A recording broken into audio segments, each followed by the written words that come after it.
Price the lord. ಯೇಸು ಕ್ರಿಸ್ತನ ಹೆಸರಿನಲ್ಲಿ ಜಯದ ವಾಕ್ಯ ಈ ಕಾರ್ಯಕ್ರಮಕ್ಕೆ ನಿಮ್ಮನ್ನು ನಾನು ಸ್ವಾಗತಿಸ್ತಾ ಇದ್ದೇನೆ. ಬನ್ನಿ, ಇವತ್ತಿನ ದಿನವು ಕರ್ತನಿಂದ ನೇಮಿಸಲ್ಪಟ್ಟಿದೆ. ಇದನ್ನು ನಾವು ಆನಂದ ಪಡೋಣ, ಸಂತೋಷ ಪಡೋಣ. ಸಂತೋಷ ಆನಂದದೊಡನೆ ನಾವು ತಂದೆಯ ದೇವರನ್ನು ಆರಾಧಿಸುವ, ಘನಪಡಿಸುವ, ಮಹಿಮೆಪಡಿಸುವ.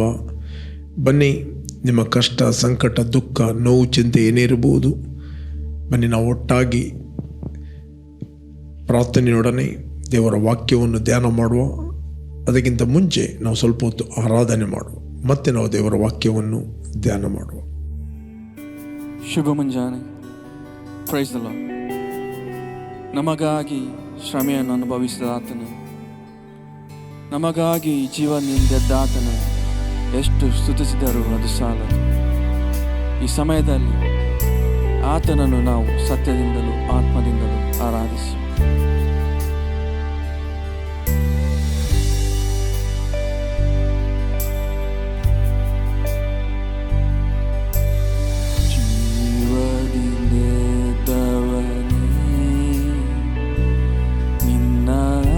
ಆರಾಧನೆ ಮಾಡುವೆನು, ಜೀವದ ಅಧಿಪತಿಯೇ ನಿನ್ನ ಆರಾಧನೆ ಮಾಡುವೆನು. ಜೀವದಿಂದ ಎದ್ದವನೇ ನಿನ್ನ ಆರಾಧನೆ ಮಾಡುವೆನು.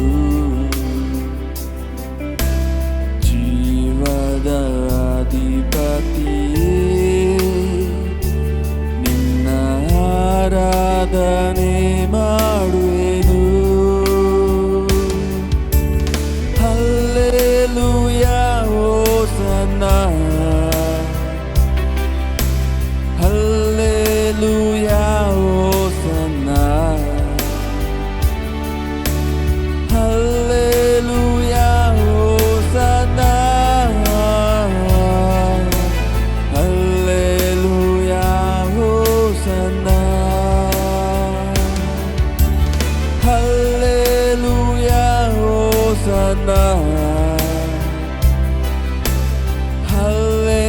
Hallelujah, Hosanna,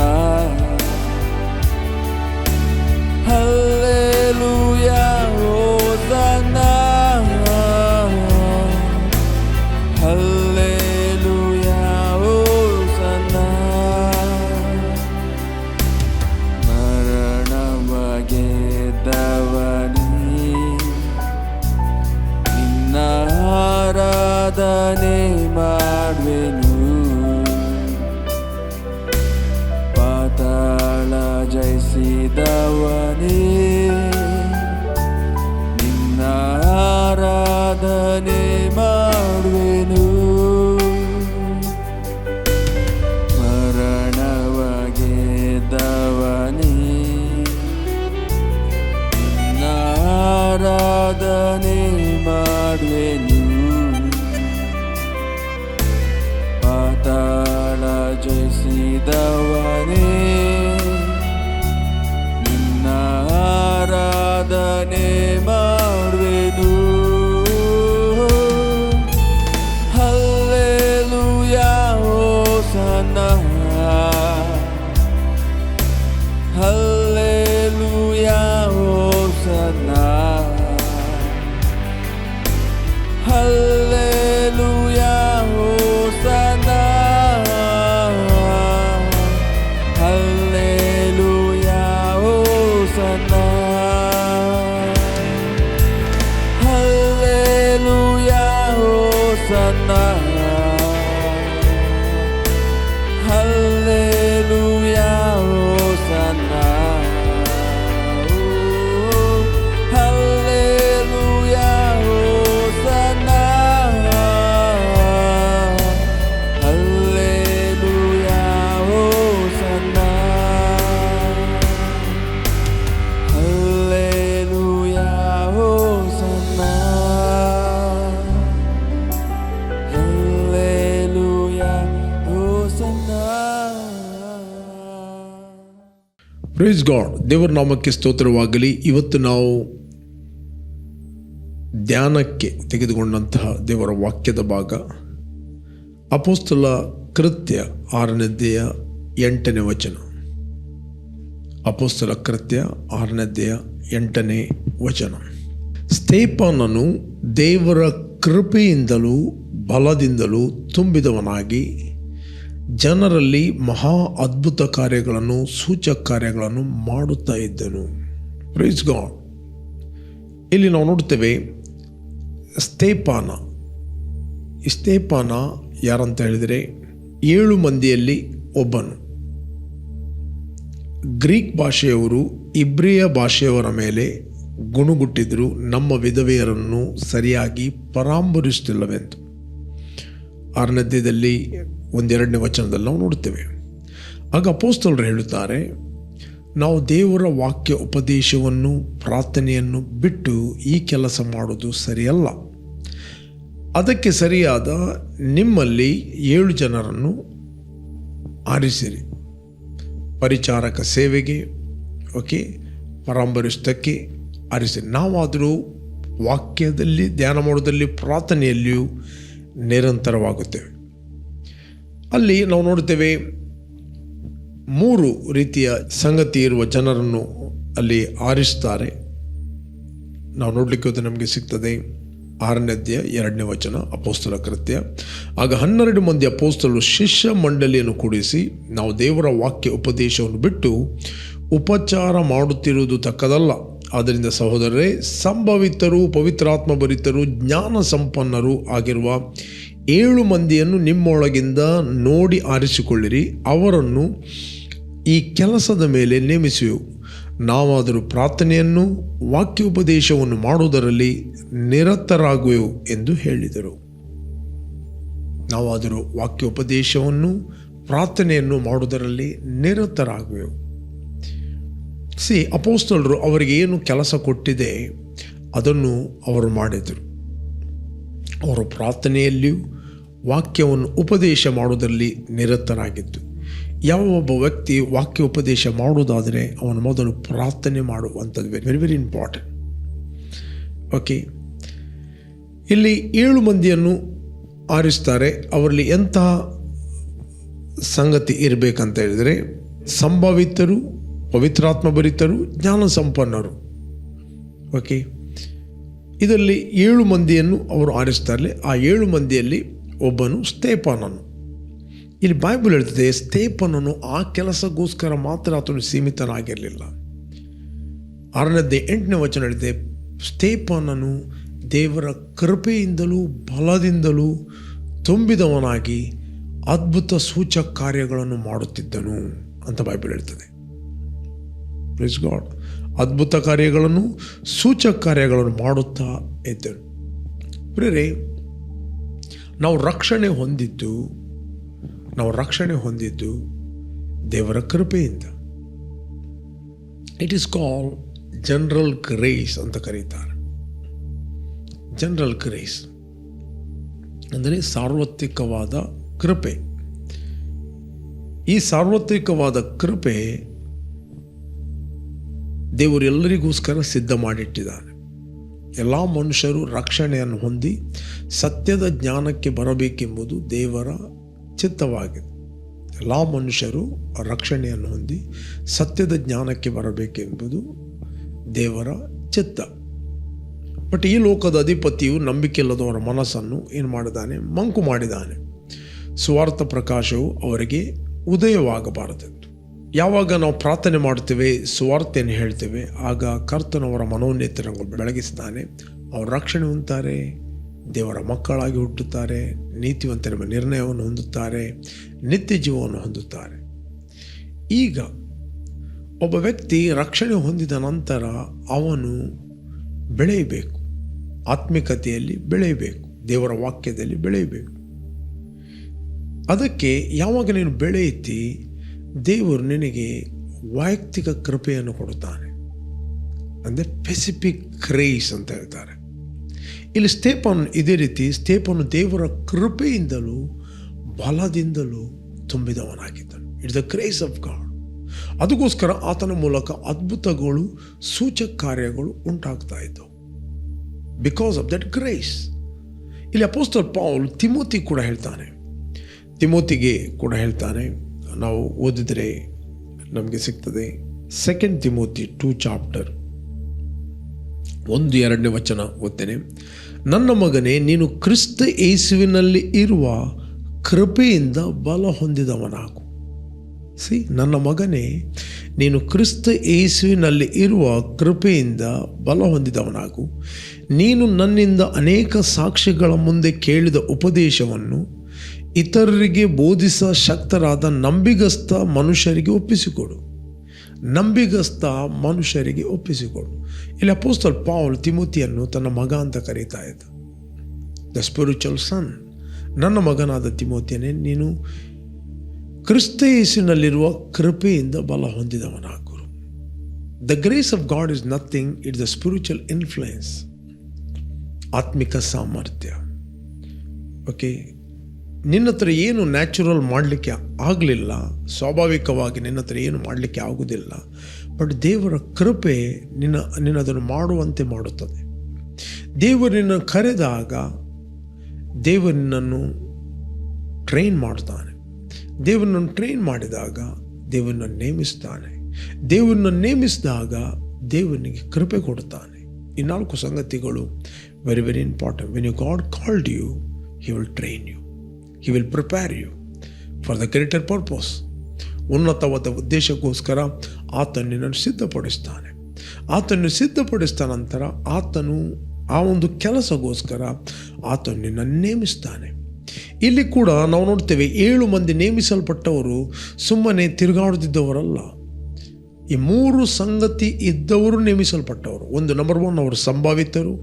2ನೇದ್ದು, ಅವರು ಪವಿತ್ರಾತ್ಮ ಭರಿತವುಳ್ಳವರು. 3ನೇದ್ದು, ಜ್ಞಾನ ಸಂಪನ್ನರು. ಯಾವ ಜ್ಞಾನ? ಸ್ಪಿರಿಚುವಲ್ ನಾಲೆಜ್, ಆತ್ಮಿಕ ಜ್ಞಾನವನ್ನು ಹೊಂದಿದವರು, ಜ್ಞಾನ ಸಂಪನ್ನರಾದವರು. ಅಪೋಸ್ತಲರು ಕೈಗಳನ್ನು ಇಟ್ಟು ಅವರಿಗೆ ಹಸ್ತಾರ್ಪಣೆ ಮಾಡುತ್ತಾರೆ. ಯಾಕೆ ಹಸ್ತಾರ್ಪಣೆ ಮಾಡುವಂಥದ್ದು? ದೇವರ ಕೃಪೆಯನ್ನು ಅವರ ಮೇಲೆ ವರ್ಗಾವಣೆ ಮಾಡುವಂಥದ್ದು, ದೇವರ ಶಕ್ತಿಯನ್ನು ಅವರ ಮೇಲೆ ವರ್ಗಾವಣೆ ಮಾಡುವಂಥದ್ದು. ಅದಕ್ಕೋಸ್ಕರ ಸತ್ಯವೇದ ಹೇಳ್ತದೆ, ಸ್ತೇಫನನು ಕೃಪೆಯಿಂದಲೂ ಬಲದಿಂದಲೂ ತುಂಬಿದವನಾದನು, ಅದ್ಭುತ ಕಾರ್ಯಗಳನ್ನು ಸೂಚಕ ಕಾರ್ಯಗಳನ್ನು ಮಾಡುತ್ತಾ ಇದ್ದನು ಅಂತ ಬೈಬಲ್ ಹೇಳ್ತದೆ. ಪ್ರಿಯರೇ, ಒಬ್ಬ ವ್ಯಕ್ತಿಯ ಮೇಲೆ ದೇವರ ಕೃಪೆ ಇದೆ ಅಂತ ಹೇಳಿದರೆ ಸೈನ್ಸ್ ವಂಡರ್ಸ್ಗಳು ನ್ಯಾಚುರಲ್ ಆಗಿ ಅವನ ಜೀವಿತದಲ್ಲಿ ನೆರವೇರ್ತದೆ. ಅದು ಮಾಡುವಂಥದ್ದು ದೇವರ ಕೃಪೆ. It's the grace of god. Next ಹೇಳ್ತದೆ, ದೇವರು ದೀನರಿಗೆ ಹೆಚ್ಚಾದ ಕೃಪೆಯನ್ನು ಕೊಡುತ್ತಾನೆ. ದೀನರಿಗೆ ಹೆಚ್ಚಾದ ಕೃಪೆಯನ್ನು ಕೊಡುತ್ತಾನೆ. ನಾವು ಓದಲಿಕ್ಕೆ ಹೋದರೆ ನಮಗೆ ಸಿಗ್ತದೆ. ಪೇತ್ರನ ಗ್ರಂಥದಲ್ಲಿದೆ ಮತ್ತು ಯಾಕೋಬನ ಗ್ರಂಥ. ಮೊದಲು ಯಾಕೋಬನಲ್ಲಿ ನೋಡುವ 4ನೇ ಅಧ್ಯಾಯ 6ನೇ ವಚನ. ಆತನು ನಮ್ಮ ಮೇಲೆ ಅತಿಶಯವಾದ ಕೃಪೆಯನ್ನು ನೀಡುತ್ತಾನೆ, ಆದ್ದರಿಂದ ದೇವರು ಅಹಂಕಾರಿಗಳನ್ನು ಎದುರಿಸುತ್ತಾನೆ, ದೀನರಿಗಾದರೂ ಕೃಪೆಯನ್ನು ಅನುಗ್ರಹಿಸುತ್ತಾನೆ ಎಂದು ಶಾಸ್ತ್ರವು ಹೇಳುತ್ತದೆ. ಆತನು ನಮ್ಮ ಮೇಲೆ ಅತಿಶಯವಾದ ಕೃಪೆಯನ್ನು ನೀಡುತ್ತಾನೆ. ಸರಿ, ಅತಿಶಯವಾದ ಕೃಪೆ. ಬೇಕಾದರೆ ಇದೇ ವಚನವನ್ನು ನಾವು ಇಂಗ್ಲೀಷ್ನಲ್ಲಿ ಓದುವ. Read for you. But he gives more grace, wherefore he saith, God resists the proud, but give grace unto the humble. ದೀನರಿಗೆ ಹೆಚ್ಚಾದ ಕೃಪೆಯನ್ನು ಕೊಡುತ್ತಾನೆ. ಆತನು ಅಹಂಕಾರಿಗಳನ್ನು ಎದುರಿಸ್ತಾನೆ. ಅಂದರೆ ಕೆಲವೊಮ್ಮೆ ಕೆಲವರಿಗೆ ಸ್ಕ್ರಿಪ್ಚರ್ ನಾಲೆಜ್ ಇರ್ತದೆ. ಒಂದು ರೀತಿಯ ಆ ನಾಲೆಜ್ನಿಂದ ಅವ್ರು ಯಾವಾಗಲೂ ಇನ್ನೊಬ್ಬರನ್ನು ಕೆಳಗೆ ನೋಡುತ್ತಾರೆ, ಡೌನ್ ಆಗಿ ನೋಡುತ್ತಾರೆ. ನಾನೇ ಬುದ್ಧಿವಂತ, ನಾನೇ ಹುಷಾರು, ನನಗೆ ಯಾರು ಕಲಿಸುವ ಅಗತ್ಯ ಇಲ್ಲ, ನನಗೆಲ್ಲ ಗೊತ್ತಿದೆ, ರೈಟ್, ನಾನೇ ಚುರುಕು. ಎಲ್ಲ ಗೊತ್ತಿದೆ ಅಂತ ಹೇಳುವವನು ಅವನು ತಿಳಿಯಬೇಕಾದ ರೀತಿಯಲ್ಲಿ ತಿಳಿಯಲಿಲ್ಲ. ಅದೊಂದು ರೀತಿಯ ಪ್ರೈಡ್, ಅದೇ ಒಂದು ರೀತಿಯ ಉಬ್ಬುವಿಕೆ. ನಾವು ದಿನಾಲೂ ಕಲಿಯುವವರು. ಓಕೆ, ಆತನ ಕೃಪಾವರಗಳು ನಿಂತು ಹೋಗುವುದಿಲ್ಲ, ಅವು ದಿನೇ ದಿನೇ ನೂತನವಾಗಿ ದೊರಕುತ್ತವೆ. ಇಲ್ಲಿ ಸತ್ಯವೇದಲ್ಲಿದೆ, ಆತನು ಅತಿಶಯವಾದ ಕೃಪೆಯನ್ನು ನಮ್ಮ ಮೇಲಿಟ್ಟಿದ್ದಾನೆ. ಹಿ ಗಿವ್ ಮೋರ್ ಗ್ರೇಸ್ ಅಂಟು ದ ಹಂಬಲ್.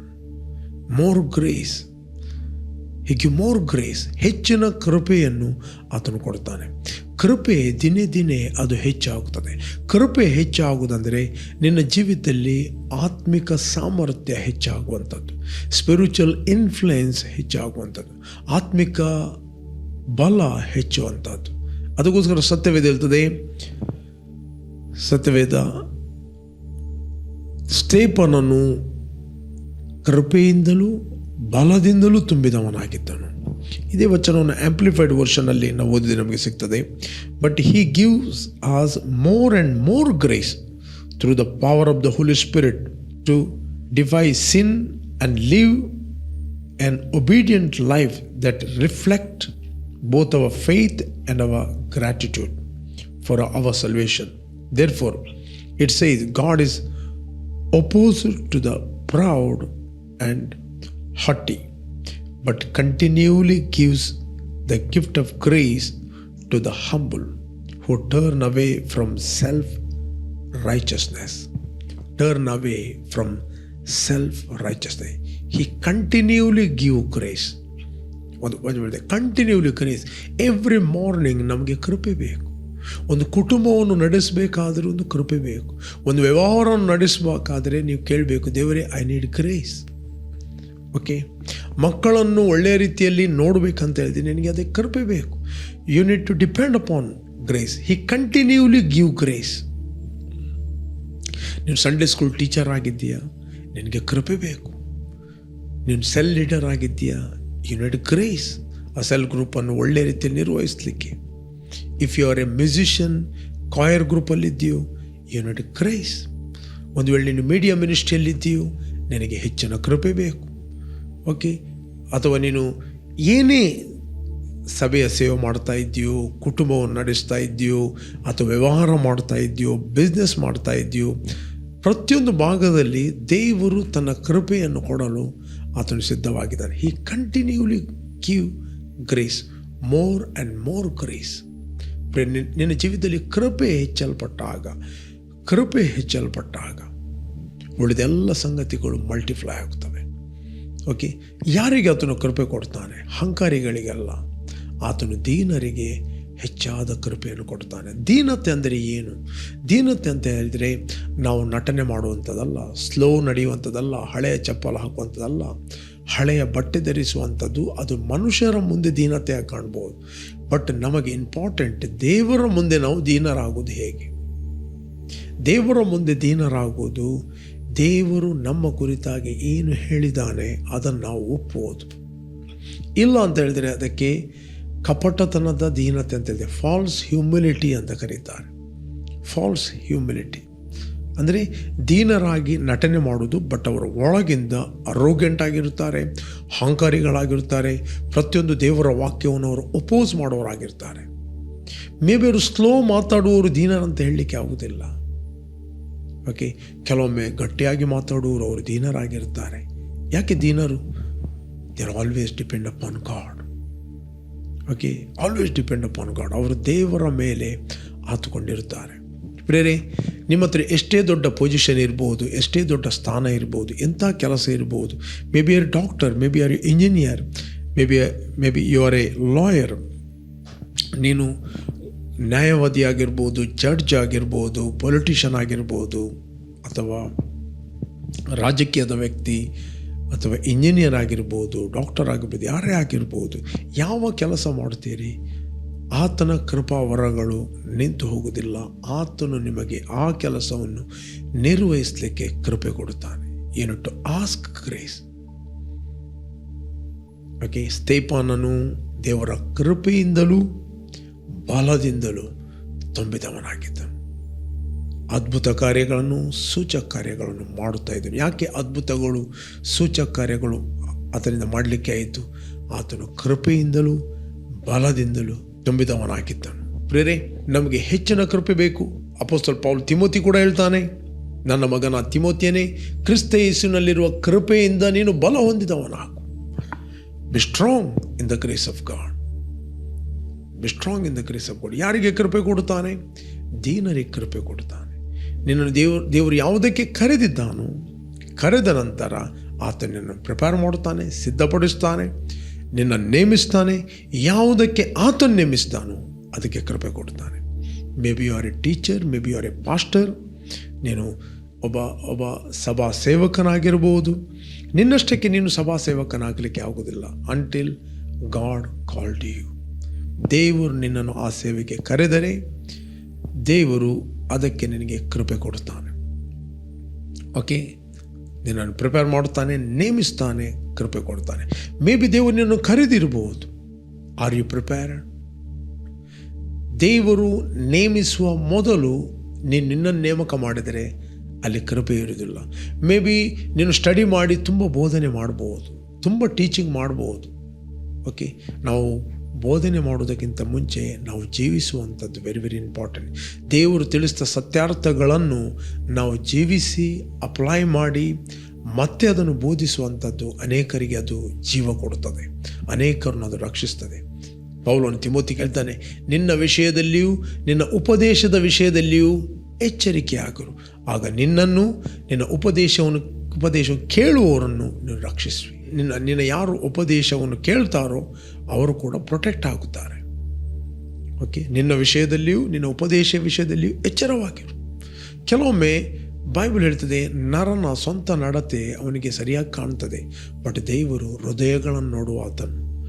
ನಮಗೆಲ್ಲ ಸರಿ ಕಾಣುವಂಥದ್ದು ಸರಿ ಇದೆ ಅಂತ ಹೇಳಲಿಕ್ಕೆ ಆಗೋದಿಲ್ಲ, ಬಟ್ ಯಾವಾಗಲೂ ದೇವರ ಪ್ರಸನ್ನತೆ ನಾವು ಕೂತ್ಕೊಳ್ತೇವೆ, ದೇವರು ನಮಗೆ ಕಲಿಸ್ತಾನೆ. ಪ್ರೇರೆ, ನೀನು ಪ್ರೀಚ್ ಮಾಡಬಹುದು, ಬಟ್ ಮುಂದಿನ ವ್ಯಕ್ತಿ ಕೇಳುವಂತೆ ಮಾಡುವಂಥದ್ದು ದೇವರ ಕೃಪೆ. ಅಪೊಸ್ತಲ ಪೌಲನು ಲುದ್ದೆ ಎಂಬ ಸ್ತ್ರೀಯಲ್ಲಿ ಮಾತಾಡುವಾಗ ಕರ್ತನು ಆಕೆಯ ಹೃದಯವನ್ನು ತೆರೆದನು ಅಂತ ಬೈಬಲ್ ಹೇಳ್ತದೆ. ಓಕೆ, ನೀವು ಓದಿ ನಿಮಗೆ ಸಿಗ್ತದೆ. ಅಪೊಸ್ತಲ ಕೃತ್ಯ, ಆಕ್ಟ್ ಆಫ್ ಅಪೊಸ್ತಲ್ 16ನೇ ಅಧ್ಯಾಯ 14ನೇ ವಚನ. ನಮ್ಮ ಮಾತುಗಳನ್ನು ಕೇಳಿದವರಲ್ಲಿ ಲುದ್ಯಳೆಂಬ ಒಬ್ಬ ಸ್ತ್ರೀ ಇದ್ದಳು. ಆಕೆ ಧೂಮ್ರವರ್ಣದ ವಸ್ತ್ರಗಳನ್ನು ಮಾರುವಳು, ದ್ವೈತರ ಎಂಬ ಊರಿನವಳು, ದೇವಭಕ್ತಳು ಆಗಿದ್ದಳು. ಪೌಲನು ಹೇಳಿದ ಮಾತುಗಳಿಗೆ ಲಕ್ಷ್ಯ ಕೊಡುವುದಕ್ಕೆ, ಪೌಲನು ಹೇಳಿದ ಮಾತುಗಳಿಗೆ ಲಕ್ಷ್ಯ ಕೊಡುವುದಕ್ಕೆ ಇಂಪಾರ್ಟೆಂಟ್. ಅನೇಕರ ಮಾತಾಡೋ ಕೆಲವರು ಲಕ್ಷ್ಯ ಕೊಡುವುದಿಲ್ಲ, ಬಟ್ ಲಕ್ಷ್ಯ ಕೊಡುವುದಕ್ಕೂ ಓಕೆ ಕರ್ತನು ಆಕೆಯ ಹೃದಯವನ್ನು ತೆರೆದನು. ಇದು ಕೇವಲ ದೇವರ ಕೃಪೆ. ಓಕೆ, ಇಲ್ಲಿ ಇನ್ನೊಂದು ವಚನ ಹೇಳ್ತದೆ, 2 ತಿಮೋತಿ 4:17. ಆದರೆ ಕರ್ತನು ನನ್ನ ಬಳಿಯಲ್ಲಿ ನಿಂತು ನನ್ನನ್ನು ಬಲಪಡಿಸಿ ನನ್ನ ಮೂಲಕ ಸುವಾರ್ತೆಯು ಸಂಪೂರ್ಣವಾಗಿ ಸಾರಲ್ಪಡುವಂತೆಯೂ ಅನ್ಯ ಜನರೆಲ್ಲರೂ ಅದನ್ನು ಕೇಳುವಂತೆಯೂ ಮಾಡಿದನು. ಇದಲ್ಲದೆ ಆತ ನನ್ನನ್ನು ಸಿಂಹದ ಬಾಯೊಳಗಿಂದ ತಪ್ಪಿಸಿದನು. ಇಲ್ಲಿ ಅಪೊಸ್ತಲ ಪೌಲ ಹೇಳ್ತಾನೆ, ಕರ್ತನು ನನ್ನನ್ನು ಬಲಪಡಿಸಿ ನನ್ನ ಮೂಲಕ ಸುವಾರ್ತೆಯನ್ನು ಹೇಳುವಂತೆಯೂ ಅನ್ಯ ಜನರು ಅದನ್ನು ಕೇಳುವಂತೆಯೂ ಮಾಡಿದನು, ಮತ್ತು ನನ್ನನ್ನು ಆತನು ಸಿಂಹದ ಬಾಯಿಂದ ತಪ್ಪಿಸಿದನು. ಇಲ್ಲಿ ಅಪೊಸ್ತಲ ಪೌಲ್ ರೆಕಗ್ನೈಸ್ ಮಾಡುತ್ತಾನೆ, ನನ್ನ ಬಲ ನನ್ನ ಶಕ್ತಿಯಿಂದ ನಾನು ಸುವಾರ್ತೆ ಸಾರಲಿಕ್ಕೆ ಆಗುವುದಿಲ್ಲ, ಕರ್ತನು ನನ್ನೊಂದಿಗಿದ್ದು ನನ್ನನ್ನು ಬಲಪಡಿಸ್ತಾನೆ. ಅಪೊಸ್ತಲ ಪೌಲ್ ಹೇಳ್ತಾನೆ, ನನ್ನ ಮಗನೇ, ಕ್ರಿಸ್ತ ಯೇಸುವಿನಲ್ಲಿರುವ ಕೃಪೆಯಿಂದ ನೀನು ಬಲ ಹೊಂದು. ಸತ್ಯವೇದ ಹೇಳ್ತದೆ, ಸ್ತೇಫನನು ಕೃಪೆಯಿಂದಲೂ ಬಲದಿಂದಲೂ ತುಂಬಿದವನಾಗಿದ್ದನು. With power. ಕೃಪೆಯಲ್ಲಿ ಶಕ್ತಿ ಇದೆ, ಕೃಪೆಯಲ್ಲಿ ದೇವರ ಸಾಮರ್ಥ್ಯವಿದೆ. ಅದಕ್ಕೋಸ್ಕರ ಕೃಪೆಯಿಂದಲೂ ಬಲದಿಂದಲೂ. ಕೃಪೆ ಎಂಬುವಂಥದ್ದು ವರ್ಡ್ ಮಾತ್ರ ಅಲ್ಲ, ಇಟ್ಸ್ ಅ ಪವರ್. ಅದು ಕೇವಲ ಅಕ್ಷರ ಅಲ್ಲ, ಅದರಲ್ಲಿ ಸಾಮರ್ಥ್ಯ ಇದೆ. ಆ ಕೃಪೆ ನಿನಗೆ ಎಲ್ಲ ಪರಿಸ್ಥಿತಿಗಳನ್ನು ಜಯಿಸಲಿಕ್ಕೆ, ಇಂಗ್ಲೀಷಲ್ಲಿ ಓವರ್ಕಮ್ ಆಗಲಿಕ್ಕೆ ನಿನಗೆ ಸಹಾಯ ಮಾಡುತ್ತದೆ. ಓಕೆ, ಎಲ್ಲ ಟೆಂಪ್ಟೇಷನ್ಗಳಿಂದ, ಎಲ್ಲ ಶೋಧನೆಗಳಿಂದ, ಎಲ್ಲ ವೀಕ್ನೆಸ್ಗಳಿಂದ ನಿಮಗೆ ಜಯದಲ್ಲಿ ನಡೆಯಲಿಕ್ಕೆ ದೇವರ ಕೃಪೆ ನಿಮಗೆ ಸಹಾಯ ಮಾಡುತ್ತದೆ. ಓಕೆ, ಆದ್ದರಿಂದ ಅನೇಕ ಜನರು ಕೇಳುವಂತೆ ಮಾಡುವಂಥದ್ದು ದೇವರ ಕೃಪೆ. ಇವತ್ತು ನೀವು ಎವ್ರಿ ಟೈಮ್ ಪ್ರಾರ್ಥನೆ ಮಾಡಬೇಕು, ತಂದೆ ನಿನ್ನ ಕೃಪೆಯನ್ನು ನನ್ನ ಜೀವಿತದಲ್ಲಿ ಹೆಚ್ಚಿಸು. ಬೆಳಿಗ್ಗೆ ಎದ್ದುಕೊಂಡು ಪ್ರಾರ್ಥನೆ ಮಾಡಿ, ಫ್ರೆಶ್ ಕೃಪೆಯನ್ನು ಕೇಳಿರಿ. ಆತನು ಹೇಳ್ತಾನೆ, ಕೃಪಾವರಗಳು ನಿಂತು ಹೋಗುವುದಿಲ್ಲ, ಅವರು ದಿನೇ ದಿನೇ ನೂತನವಾಗಿರುತ್ತವೆ. ಸತ್ಯವೇದದಲ್ಲಿ ದೇವರು ನಿರಂತರವಾಗಿ ಕೃಪೆಯನ್ನು ಕೊಡಲು ಶಕ್ತನಾಗಿದೆ. He give continuously grace. ಅದನ್ನು ನಿರಂತರವಾಗಿ ನಿಮಗೆ ಕೃಪೆಯನ್ನು ಕೊಡುತ್ತಾನೆ. ಪ್ರಿಯರೇ, ಕೃಪೆ ನಿಮ್ಮಲ್ಲಿ ಹೆಚ್ಚಾಯಿತು ಅಂತ ಹೇಳಿದರೆ ನಿಮ್ಮ ಕೆಲಸ ಈಸಿಯಾಗಿರುತ್ತದೆ. ಅಪೊಸ್ತಲ ಪೌಲ ಹೇಳ್ತಾನೆ, ಅವರೆಲ್ಲರಿಗಿಂತಲೂ ನಾನು ಹೆಚ್ಚಾಗಿ ಪ್ರಯಾಸಪಟ್ಟೆನು. ಪ್ರಯಾಸಪಟ್ಟವನು ನಾನಲ್ಲ, ನನ್ನೊಂದಿಗಿರುವ ದೇವರ ಕೃಪೆ. ಬೇಕಾದರೆ ನಾವು ಓದುವ ಆ ವಚನವನ್ನು ಫಸ್ಟ್ ಕೊರಿಂಥಿಯನ್ 15 ಚಾಪ್ಟರ್ 10ನೇ ವಚನ ಓದ್ತೇನೆ. ಆದರೆ ನಾನು ಎಂಥವನಾಗಿದ್ದೇನೋ ದೇವರ ಕೃಪೆಯಿಂದಲೇ ಅಂಥವನಾಗಿದ್ದೇನೆ. ಇನ್ನು ಮೊದಲು ಆತನು ರೆಕಗ್ನೈಸ್ ಮಾಡ್ತಾನೆ, ನಾನು ಎಂಥವನಾಗಿದ್ದೇನೋ ದೇವರ ಕೃಪೆಯಿಂದಲೇ ಅಂಥವನಾಗಿದ್ದೇನೆ. ನನಗುಂಟಾದ ಆತನ ಕೃಪೆ ನಿಷ್ಫಲವಾಗಲಿಲ್ಲ. ನಾನು ಅವರೆಲ್ಲರಿಗಿಂತಲೂ ಹೆಚ್ಚಾಗಿ ಪ್ರಯಾಸಪಟ್ಟೆನು. ಆದರೆ ಪ್ರಯಾಸಪಟ್ಟವ ನಾನಲ್ಲ, ನನ್ನೊಂದಿಗಿರುವ ದೇವರ ಕೃಪೆ. ಓಕೆ, ದೇವರ ಕೃಪೆ. ಇಲ್ಲಿ ಅಪೊಸ್ತಲ ಪೌಲ್ ತನ್ನ ಸಹಕಾರಿಗಳಿಗೆ ಹೇಳ್ತಾನೆ, ನನ್ನೊಂದಿಗಿರುವ ದೇವರ ಕೃಪೆಯಲ್ಲಿ ನೀವು ಪಾಲುಗಾರರಾಗಿದ್ದೇನೆ. It's the grace of God, it's the ability. ಒಬ್ಬ ದೇವ ಸೇವಕರಿಗೆ ಎಂಥ ಕೃಪೆಯನ್ನು ದೇವರು ಕೊಟ್ಟಿದ್ದಾನೋ ಆ ಕೃಪೆಯಲ್ಲಿ ನೀವು ಎಕ್ನಾಲಜಿ ಮಾಡಿ ಪಾಲುಗಾರರಾಗುವಂಥದ್ದು ಅದು ನಿಮ್ಮನ್ನು ಪ್ರೊಡಕ್ಟಿವ್ ಮಾಡುತ್ತದೆ, ಫ್ರೂಟ್ಫುಲ್ ಮಾಡುತ್ತದೆ. ಅದರ ಅರ್ಥ, ಒಂದು ಗಿಡವನ್ನು ನೀವು ಒಂದು ಬುಟ್ಟಿಯಲ್ಲಿ ಚಟ್ಟಿಯಲ್ಲಿ ಪ್ಲಾಂಟ್ ಮಾಡೋದು ಬೇರೆ, ಅದನ್ನು ಒಂದೇ ಫಲವತ್ತವಾದ ಭೂಮಿಯಲ್ಲಿ ನೆಡುವುದು ಬೇರೆ. ಫಲವತ್ತಾದ ಭೂಮಿಯಲ್ಲಿ ಅದು ನೆಟ್ಟರೆ ಅದು ಒಳ್ಳೆಯ ಮರವಾಗಿ ಬೆಳೆದು ಫಲ ಕೊಡುತ್ತದೆ. ಒಂದು ವೇಳೆ ಅದು ಯಾವುದೊಂದು ಬುಟ್ಟಿಯಲ್ಲಿ ಅಥವಾ ಚಟ್ಟಿ ಹೇಳ್ತಾರೆ ರೈಟ್, ಅದರಲ್ಲಿ ಅದು ಬೆಳೆದರೆ ಅದು ಜಾಸ್ತಿ ಬೆಳೆಯುವುದಿಲ್ಲ. ಕೆಲವರು ತಮ್ಮ ಮೈಂಡನ್ನು ಅಷ್ಟಕ್ಕೆ ಅವರು ಲಿಮಿಟ್ ಮಾಡಿದ್ದಾರೆ. ಬಟ್ ದೇವರ ಕೃಪೆಯಲ್ಲಿ ನೀವು ಪಾಲುಗಾರರಾಗುವಂಥದ್ದು ವೆರಿ ವೆರಿ ಇಂಪಾರ್ಟೆಂಟ್. ಅಪೊಸ್ತಲ ಫಿಲಿಪ್ಪಿಯರಿಗೆ ಬರೆದ 1:7 ವಚನ, ನಿಮ್ಮೆಲ್ಲರ ವಿಷಯದಲ್ಲಿ ಈ ಅಭಿಪ್ರಾಯವುಳ್ಳವನಾಗಿರುವುದು ನ್ಯಾಯವಾಗಿದೆ. ನಾನು ಬೇಡಿ ಬಿದ್ದಿರುವಾಗಲೂ ಸ್ವಾರ್ಥೆಯ ವಿಷಯದಲ್ಲಿ ಉತ್ತರ ಹೇಳಿ ಸ್ಥಾಪಿಸುವಾಗಲೂ ನೀವೆಲ್ಲರೂ ನನ್ನೊಂದಿಗೆ ದೇವರ ಕೃಪೆಯಲ್ಲಿ ಪಾಲುಗಾರರಾಗಿದ್ದೀರೆಂದು ನಿಮ್ಮನ್ನು ನನ್ನ ಹೃದಯದಲ್ಲಿ ಇಟ್ಟಿದ್ದೇನೆ. ಏನು ಹೇಳ್ತಾನೆ? ನೀವೆಲ್ಲರೂ ನನ್ನೊಂದಿಗೆ ದೇವರ ಕೃಪೆ, ನನ್ನ ಕೃಪೆ ಅಲ್ಲ, ದೇವರ ಕೃಪೆಯಲ್ಲಿ ಪಾಲುಗಾರರಾಗಿದ್ದೀರೆಂದು ನಿಮ್ಮನ್ನು ನನ್ನ ಹೃದಯದಲ್ಲಿ ಇಟ್ಟಿದ್ದೇನೆ. Praise God. ಅದರಿಂದ ಪ್ರಿಯರೇ, ಈ ವಚನವನ್ನು ಅರ್ಥ ಮಾಡಿಕೊಳ್ಳ್ರಿ. Your life will never be the same. ಯಾರು ನೀವು ಫಸ್ಟ್ ಟೈಮ್ ವೀಕ್ಷಿಸ್ತಾ ಇದ್ದೀರಿ, ಇಷ್ಟವರಿಗೆ ಯೇಸುವನ್ನು ರಕ್ಷಕನ ಒಡೆಯನೆಂದು ಅಂಗೀಕಾರ ಮಾಡಲಿಲ್ಲ, ನಿಮ್ಮ ಹೃದಯದಲ್ಲಿ ಆತನು ಕರೆಯಿರಿ. Will pray for you. ಭೂಮಿ ಆಕಾಶಗಳನ್ನು ಉಂಟು ಮಾಡಿದ ಸರ್ವಶಕ್ತನಾದ ತಂದೆ, ಯೇಸುವಿನ ನಾಮದಲ್ಲಿ ನಾವು ನಿನ್ನ ಸನ್ನಿಧಾನದಲ್ಲಿ ಇದ್ದೇವೆ. ನಿನ್ನ ಸುರಿಸಿದ ರಕ್ತದ ಮೂಲಕ ನಮ್ಮ ಅಪರಾಧಗಳು ಪರಿಹಾರವಾಗಿ ನಮಗೆ ಬಿಡುಗಡೆ ಆಯಿತು. ನಾವು ಕ್ರಿಸ್ತ ಯೇಸುವಿನಲ್ಲಿರುವ ಕೃಪೆಯಿಂದಲೂ ಬಲದಿಂದಲೂ ತುಂಬಿದವರಾಗಿ ನಿನ್ನನ್ನು ಮಹಿಮೆಪಡಿಸುವವರಾಗಿದ್ದೇವೆ. ನಿನ್ನ ಕೃಪೆ ಪ್ರತಿಯೊಬ್ಬರ ಮೇಲೆ ಸುರಿಯಲ್ಪಡಲಿ. ಯಾರೆಲ್ಲ ವೀಕ್ಷಿಸ್ತಾ ಇದ್ದರು ಅವರೆಲ್ಲರ ಮೇಲೆ ನಿನ್ನ ಕೃಪೆ ಇನ್ಕ್ರೀಸ್ ಆಗಲಿ. Thank you Lord. ನಿನ್ನ ಕೃಪೆ ಇನ್ಕ್ರೀಸ್ ಆಗಲಿ ಎಂದು ಪ್ರಾರ್ಥಿಸ್ತೇನೆ. In Jesus name, amen, amen. ಯಾರು ನೀವು ಬರ್ತ್ಡೇ ಮತ್ತು ವೆಡ್ಡಿಂಗ್ ಆ್ಯನಿವರ್ಸರಿಯನ್ನು ಸೆಲೆಬ್ರೇಟ್ ಮಾಡ್ತಾ ಇದ್ದೀರಿ, ನಿಮಗೋಸ್ಕರ ನಾವು ಪ್ರಾರ್ಥನೆ ಮಾಡ್ತೇವೆ. Blessed happy birthday and blessed happy wedding anniversary. ತಂದೆ, ಯಾರು ಬರ್ತ್ಡೇ ಮತ್ತು ವೆಡ್ಡಿಂಗ್ ಆ್ಯನಿವರ್ಸರಿಯನ್ನು ಸೆಲೆಬ್ರೇಟ್ ಮಾಡ್ತಾ ಇದ್ದರು ಇವರಿಗೋಸ್ಕರ ಪ್ರಾರ್ಥಿಸ್ತೇನೆ. ಇವರು ಫ್ರೂಟ್ಫುಲ್ ಆಗಲಿ, ಬ್ಲೆಸ್ ಆಗಲಿ. ಕೆಡುಕನ ಎಲ್ಲ ಕೈಗಳಿಂದ ಇವನ್ನು ತಪ್ಪಿಸಿ ಕಾಪಾಡಬೇಕಾಗಿ ಪ್ರಾರ್ಥಿಸ್ತೇನೆ ಯೇಸು ನಾಮದಲ್ಲಿ. ತಂದೆ, ಇವರ ಮೇಲೆ ನಿನ್ನ ಕೃಪೆ ಹೆಚ್ಚಲಿ. In Jesus name, amen. ಜಯದ ವಾಕ್ಯ ಕಾರ್ಯಕ್ರಮವನ್ನು ಪ್ರತಿದಿನ ಬೆಳಿಗ್ಗೆ ಬಿಗ್ ಜೆ ಟಿವಿಯಲ್ಲಿ 7 ಗಂಟೆಯಿಂದ 7:30 ವೀಕ್ಷಿಸಿದರೆ 7:30ರಿಂದ 8 ಗಂಟೆ ಇದೇ ಕಾರ್ಯಕ್ರಮವನ್ನು ನಮ್ಮ YouTube channel pastor Roshan Lobo ಅದನ್ನು ವೀಕ್ಷಿಸ್ಬೋದು. ಸಬ್ಸ್ಕ್ರೈಬ್ ಮಾಡಿ ನಮ್ಮ ಚಾನಲನ್ನು. ವರ್ಡ್ ಆಫ್ ವಿಕ್ಟ್ರಿ ಇತರಿಗೆ ಕೂಡ ಶೇರ್ ಮಾಡಿರಿ. ಸಂಜೆ 7:15ರಿಂದ 8 ಗಂಟೆ ತನಕ ಫೇಸ್ಬುಕ್ ಮತ್ತು ಯೂಟ್ಯೂಬಲ್ಲಿ ವರ್ಡ್ ಆಫ್ ವಿಕ್ಟ್ರಿ ಲೈವ್ ಆಗಿ ನಾನು ಮಾತಾಡ್ತಾ ಇದ್ದೇನೆ. ನನ್ನೊಟ್ಟಿಗೆ ನೀವು ಪಾಲುಗಾರರಾಗಿರಿ. You are bless. ಆಮೆನ್.